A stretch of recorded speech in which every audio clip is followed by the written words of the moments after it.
அப்படி வணக்கம்டா தென்னிலிருந்து நீ அக்காவா தங்கச்சியான்னு எனக்கு தெரியல. நான் முதலமைச்சர் எங்க அண்ணன் விஜய் அண்ணன் சொன்ன ஒரே வார்த்தைக்காண்டி அமைதியா இருக்கேன். என்ன தயவு செய்து என்ன தளபதி என்ன என்னை விட்டுருனே, நான் ஒதுங்கிக்கிறேன். ஆமாண்ணே, ஏன்னா இவங்களுக்கு நான் நீ சொல்ற பொறுமையா போங்க, நம்ம தொண்டர்கள் ஊரா பொறுமையா போங்கன்னு நீ சொல்ற, நாங்களும் பொறுமையா இருந்து பார்த்துட்டோம்னே.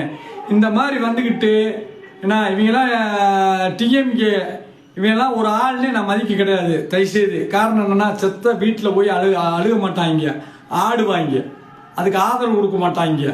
அது உனக்கு தெரியுமாண்ணே தளபதினே, என் முதலமைச்சர் ஐயா விஜயனே என்னை ஒதுக்கி விட்டுருங்க. நான் பேசாம இவங்களை நான் பார்த்துக்கிறேனே, இவங்களை பார்த்துக்கிறேன். நீ உனக்காண்டி தானே நான் பொறுமையாக இருக்கேன். மண்டை வலி தாங்க முடியலண்ணே, இவங்க தொந்தரவு தாங்க முடியலண்ணே. 300 வாங்குறாங்களா, 200 வாங்குறாங்களா, 1000 வாங்குறாங்களான்னு தெரியல. இந்த நாய்ய எச்சக்கார நாய்ய நானும் பொறுத்து பார்க்குறேனே. இந்த வீடியோ முதலமைச்சர் ஐயாவுக்கு போய் ஆகணும். அண்ணே நான் ஒன்னே மாதிரி அமைதியாலாம் என்னால் இருக்க முடியாதுண்ணே. இந்த டிஎம்கே காரனை ஒரு வழி நான் பார்த்துட்டு தானே இருப்பேன். ஆமாண்ணே, என்னை என்ன வேணாலும் நீ நினச்சிக்கிறேன். ஆமாம், இவங்க ரொம்ப ஓவர் ஆடுறாங்கண்ணே.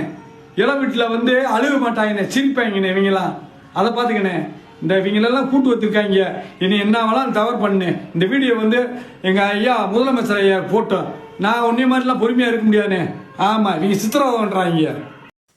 இப்போ சமூக வலைதளங்களில் மிகப்பெரிய பேசும் பொருளாக மாறி இருக்கும் ஒரு வைரல் வீடியோ பற்றி தான் இந்த வீடியோவில் பார்க்க போகிறோம். அதாவது சமீப நாட்களாக சிஎம் ஜோசப் விஜயை கடுமையாக விமர்சித்ததுடன் டிவிகேவின் பெண் ஆதரவாளர்களை குறித்து ஆபாசமான வார்த்தைகளில் பேசி தொடர்ந்து சமூக வலைதளங்களில் வீடியோக்களை பகிர்ந்ததாக கூறப்படும் டிஎம்கே ஜென்சியை சேர்ந்த ஆர்ஜே சரண் ஜெயராமன் கைது செய்யப்பட்ட சம்பவம் சமூக வலைதளங்களில் பெரும் விவாதத்தை ஏற்படுத்தி இருந்துச்சு.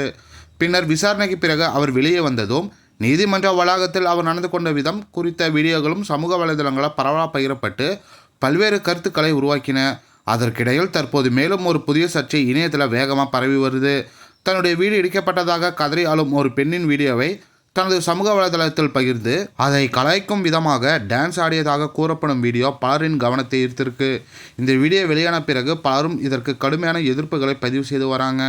குறிப்பாக டிவிகே ஆதரவாளர்கள் மற்றும் பல இன்ஸ்டாகிராம் பிரபலங்கள் இப்படிப்பட்ட செயல்கள் ஏற்றுக்கொள்ள முடியாதவை என்று கூறி தங்களுடைய கருத்துக்களை வீடியோக்கள் மூலம் தொடர்ந்து பகிர்ந்து வராங்க. அந்த வகையில் டிவிகே ஆதரவாளரும் இன்ஸ்டா பிரபலமுமான வணக்கண்டா மாப்பிள்ள அருண் இந்த விவகாரம் குறித்து மிகவும் ஆவேசமாக தனது கருத்தை பதிவு செய்து ஒரு வீடியோ ஒன்று ஷேர் பண்ணியிருக்காரு. அவரது பேச்சு தற்போது டிவிகே ஆதரவாளர்கள் மத்தியில் வேகமாக வைரலாகி வருது. இந்த விவகாரம் குறித்து உங்கள் கருத்து என்ன? சமூக வலைதளங்களில் இப்படிப்பட்ட பதிவுகள் மற்றும் எதிர்வினைகள் எப்படி இருக்க வேண்டும் என்று நீங்கள் நினைக்கிறீங்க அப்படின்னு மறக்காம உங்களுடைய கருத்துக்களை கமெண்ட் செக்ஷனில் சொல்லுங்கள். மேலும் இந்த மாதிரியான ட்ரெண்டிங் வீடியோஸ்க்கு நம்ம ட்ரெண்டிங் ஸ்கோப் சேனலை சப்ஸ்கிரைப் பண்ணிக்கோங்க.